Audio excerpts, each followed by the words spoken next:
Élection, un an après, pas de gouvernement. Et alors? Le 21 décembre 2018, le roi acceptait la démission du gouvernement Michel. La Belgique entrait en affaires courantes. 522 ouvrez les parenthèses. Jours plus tard, elle s'y trouve toujours.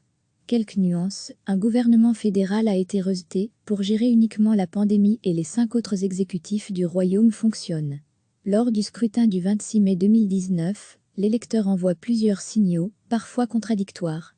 Jamais depuis la guerre, une majorité sortante n'avait subi une telle dégelée. La coalition fédérale dirigée par Charles Michel perd 22 sièges. Inédit. Au sud du pays, le PS tombe au plus bas niveau de son histoire centenaire.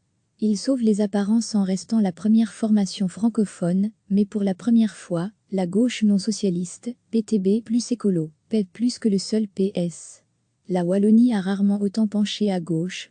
À l'inverse, en Flandre, l'extrême droite renaît. Le Vlaam-Belang connaît une seconde jeunesse et le vote nationaliste frôle la majorité. Le paysage politique est bouleversé au point que les régions n'auront jamais mis autant de temps à former des gouvernements. Même si en essayant de construire des majorités avec des minorités, PS et écolo en Wallonie coquelicot ou NVA et VB en Flandre nationaliste, on perd forcément du temps. Un an plus tard, rien n'a changé. Le Vlaam-Belang se porte même de mieux en mieux. Si un gouvernement expédie les affaires courantes et épidémiques, il repose essentiellement sur la réalité électorale de 2014. La Belgique fédérale n'a plus voté de budget depuis 2017. Pendant un an, la formation d'une nouvelle coalition a tourné autour de l'opportunité de tenter de concilier PS et NVA. On en est toujours là. Les passages par la Cap-Palais n'auront permis que de chapitrer un récit qui tourne en boucle. Si formellement, les deux principales formations ne s'excluent plus, même si au PS cela fluctue, elles posent des exigences impossibles pour l'autre. Un plan d'économie budgétaire et une communautarisation accrue pour la NVA, des investissements publics massifs, voire même une refédéralisation de compétences pour le PS.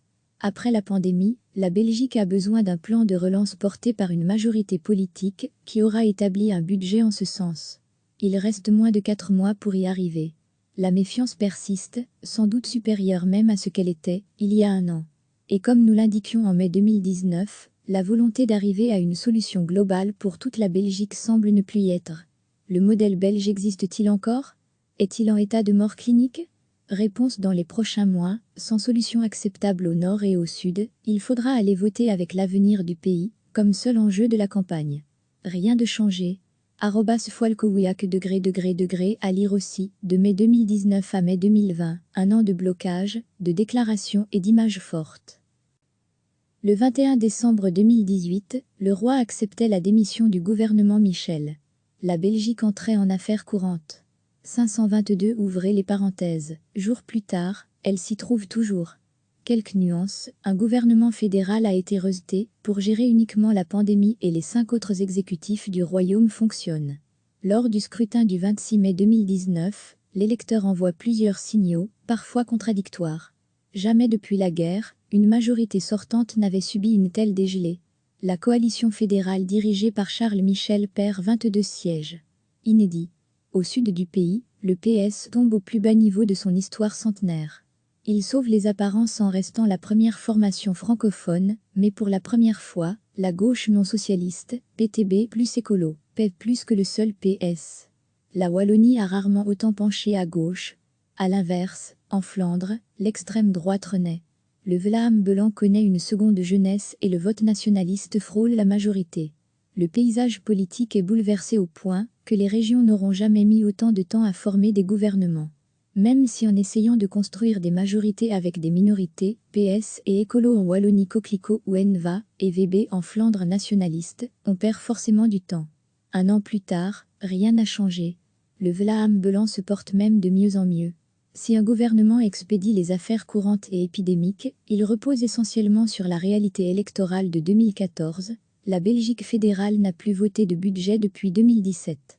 Pendant un an, la formation d'une nouvelle coalition a tourné autour de l'opportunité de tenter de concilier PS et NVA. On en est toujours là. Les passages par la Cap-Palais n'auront permis que de chapitrer un récit qui tourne en boucle. Si formellement, les deux principales formations ne s'excluent plus, même si au PS cela fluctue, elles posent des exigences impossibles pour l'autre. Un plan d'économie budgétaire et une communautarisation accrue pour la NVA, des investissements publics massifs, voire même une refédéralisation de compétences pour le PS. Après la pandémie, la Belgique a besoin d'un plan de relance porté par une majorité politique qui aura établi un budget en ce sens. Il reste moins de 4 mois pour y arriver. La méfiance persiste, sans doute supérieure même à ce qu'elle était il y a un an. Et comme nous l'indiquions en mai 2019, la volonté d'arriver à une solution globale pour toute la Belgique semble ne plus y être.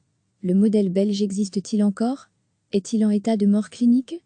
Réponse dans les prochains mois. Sans solution acceptable au nord et au sud, il faudra aller voter avec l'avenir du pays, comme seul enjeu de la campagne.